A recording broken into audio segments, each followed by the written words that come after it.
Hello YouTube and welcome to Gubacao in the People's Republic of China. My name's Trev and in this video I'm going to take you on a little journey of mine that I'm doing in aid of St Luke's Cheshire Hospice on the Great Wall of China. Now today's Tuesday, I've been here since Sunday, arrived in Beijing Sunday morning. So there's plenty that I can show you. Don't want to make this video too long, just want to show you the good things that I've seen, good things that I've done and experienced. Show you how hard it's been for me as well so far, because it has, and it's going to get even harder. And hopefully at the end of the video you can click on the description at the bottom of the video where there'll be a link for Just Giving. You can click on that, just donate £1. You know, it's £1 more than what St Luke's would have had before. Every little helps, so if you can do that, that's awesome. But if you just watch this video, give it a like, share it with your mates. Hope you enjoy it. Cheers guys, see you soon.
So where I am now is the entrance to a little village.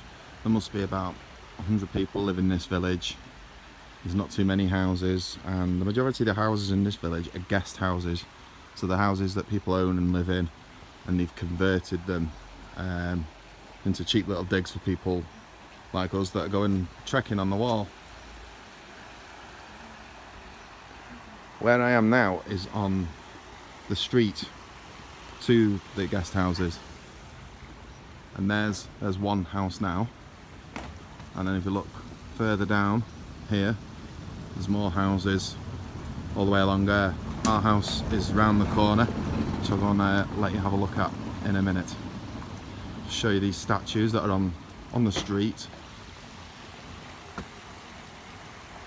Chinese taxi.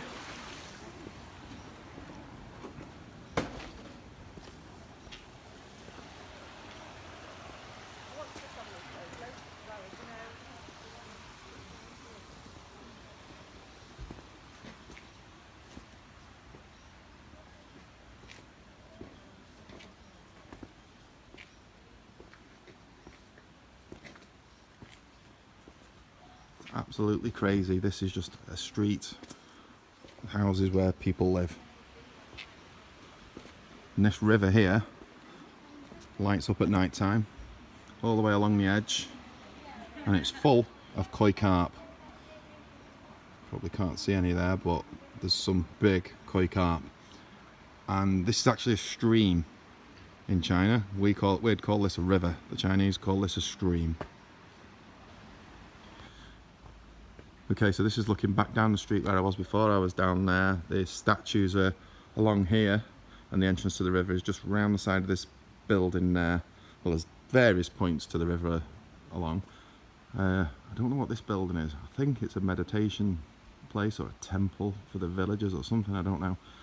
What's interesting is all the way along this street you see crops, and it's mainly sweet corn and onions, but they're just anywhere there's a bit of soil, the locals will be growing things. And look at all that. That's what's just been growing all the way along the street, and apparently they'll let that dry out and then they'll make corn flour out of it. So there's a load there, and then there's even more there. But this is our guest house. This is where we're staying. And again, his entrance to his guest house looks very nice. Look to the side, full of onions. Crazy. And then these trees here, not too sure, but he gave us these pears last night. Well, they look like pears. They were round and they were really juicy, and we're thinking that these trees were responsible for them. And again, he's had loads of sweet corn in here, cabbages and everything. But at every opportunity, they grow what they can. Crazy.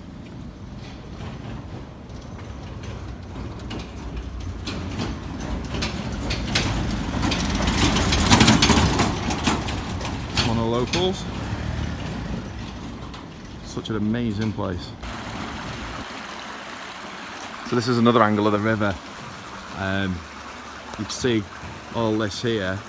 This is the lotus flower, and apparently a month ago or 2 months ago this place would have been really colourful and all flowery and everything. Looked amazing. Yesterday I actually ate the roots of lotus flower in one of the traditional Chinese home cooking meals. Tasted like radish, only a lot more peppery. Same consistency, crunchy, but really nice. And there's still no koi carp for me to show you. I swear to God I saw them before. They were huge, and there was loads of them. So I'll show you the rest of the village. This is the way back in. Another guest house there. Guest house there. Okay, so I stood here earlier today. I just wanted to come back and just show you how amazing this river is at night time. I suppose you can't really tell on the video, but this whole river, or stream as it's called here, it's just amazing.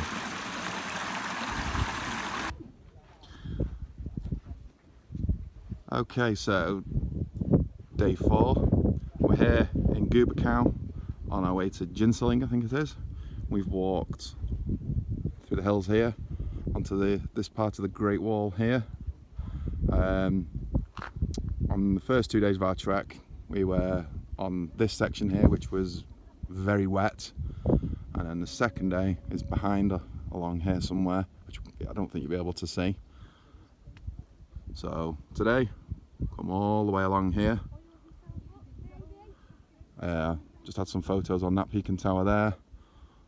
Done that section here, and then if I turn around, we're going all the way down here, and then I think tomorrow is over there somewhere onto the restored section. So what I'm going to do now to save time is I'll just put a little slideshow together to show you what I've got over the next 2 days. But it's very hot today, lots of dragonflies. This is amazing scenery. So enjoy the slideshow.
Okay, good morning and welcome to Jinseling.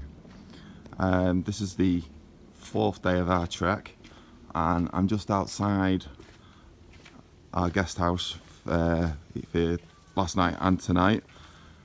This whole area is pretty much under construction. It's all brand new, it's all modern. Having said that, there's no Wi-Fi, so I can't get back in touch with the UK. But never mind. But yeah, it's all under development, as you can see. So I'm just making my way down to the corner pub where we're going to meet everybody, and we're going to do a little warm up for today's trek. We're going on the restored section of the Great Wall today in Jinseling, and then tomorrow on the way to, I think it's called Chinathe, something like that. So what I'll do now is just take you through the village so you can see what it looks like in Jinseling, and then I'll show you a little slideshow of the Great Wall in Jinseling.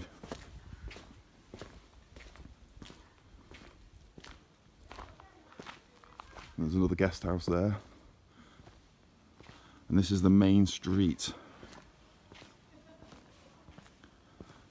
So as you can see, a lot of work going on. I'd imagine this place is going to look pretty cool in the next 12 months. At the moment, not too good.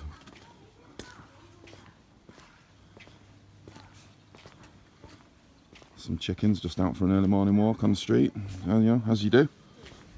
Morning. Well, ni hao.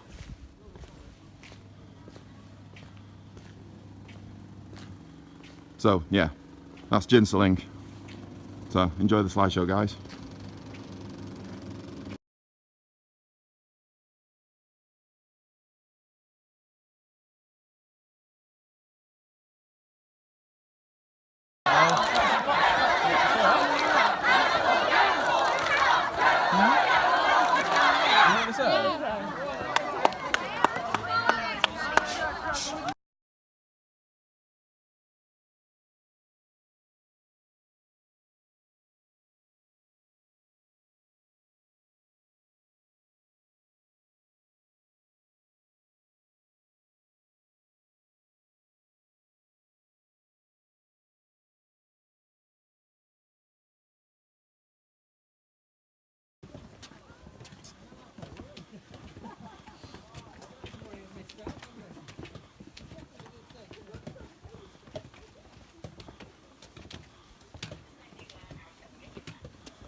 Hello and welcome to Chinathe. And today's journey, we're going through the forest where we're going to the summit of the Great Wall. Summit in Chinese is Chinathe. So we're going to the peak of the Great Wall. So I'll put, like I have with the other days, I'll put together a little slideshow.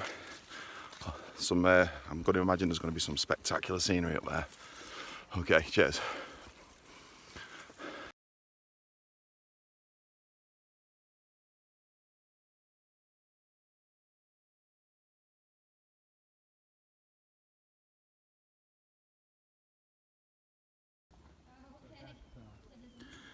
Okay, so here I am at the summit of Chinathe, or Chinathe meaning summit or peak. I just wanted to share these views with you. It is actually quite scary. I probably said it before, but the video is not going to do this any justice at all. This is, it's extremely high, very narrow, yeah, amazing. So I'll just give you a little peek of what we've just done. We were at the top here, which is the Chinathe Tower. That's where we just had our picnic. We've just come down to this second tower here. The other side of this is the Mongolian side, so way out in the distance that's Mongolia, which the wall was built by the Chinese to protect from the Mongolians. And spin round.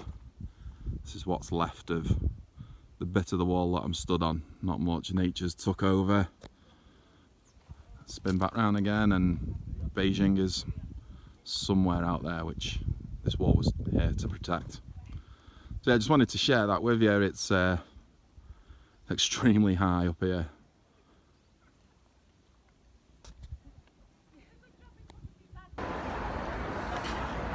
Alright, so after 5 days on the Great Wall, I'm absolutely exhausted.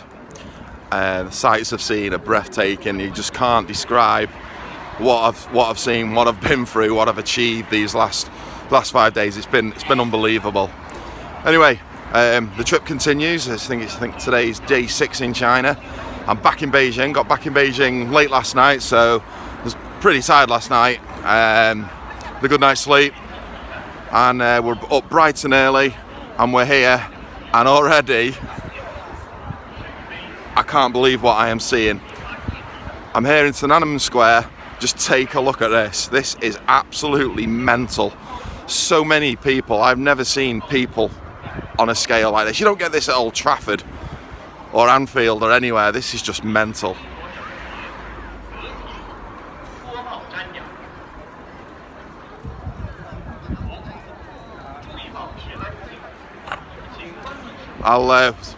We're on the way to the queue. The queue goes on as far as the eye can see. It's ridiculous how big this queue is. So if we eventually make Tiananmen Square, then I'll get some footage of that as well, because that looks pretty awesome from outside. But yeah, this is going to be interesting.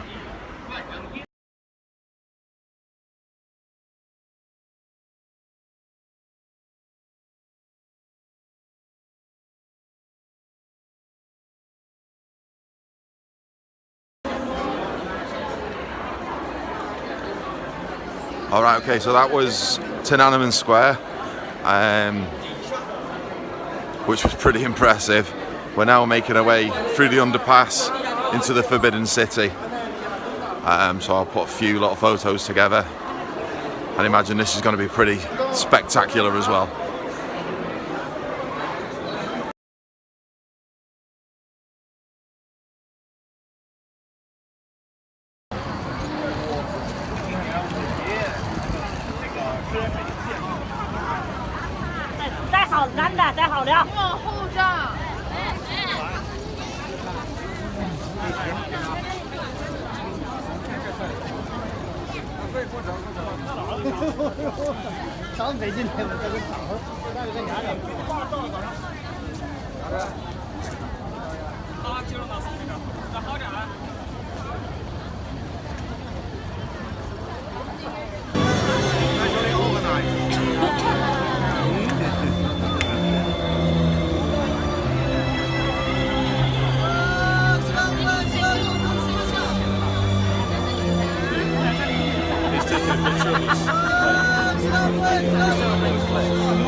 Alright, so this is the last video I'm going to do. It's the end of the tour now. I've got another day here in Beijing. We're going to go to the Pearl Market and then the Olympic City. But we may as well finish off with the most spectacular view I've had yet. All them people down in the Forbidden City. This is crazy. So I was just down there a minute ago. This is the wall to the Forbidden City. It goes up along the sides here. You've got the main buildings there. And then in the background, I think you can see that's the Parliament building in Tiananmen Square. Okay, so just going to finish off now by saying what an amazing trip I've had, thanks to different travel for putting this together, and obviously St Luke's Hospice, who we've done it for. So if you can just have a look at the bottom of this video, there's going to be a little description in there, a link to Just Giving. Please, if you can, just stick a couple of quid in it. Like I say, every pound helps. Okay, cheers for watching, thanks very much. Give it a like, pass it to your friends. Cheers. Ta.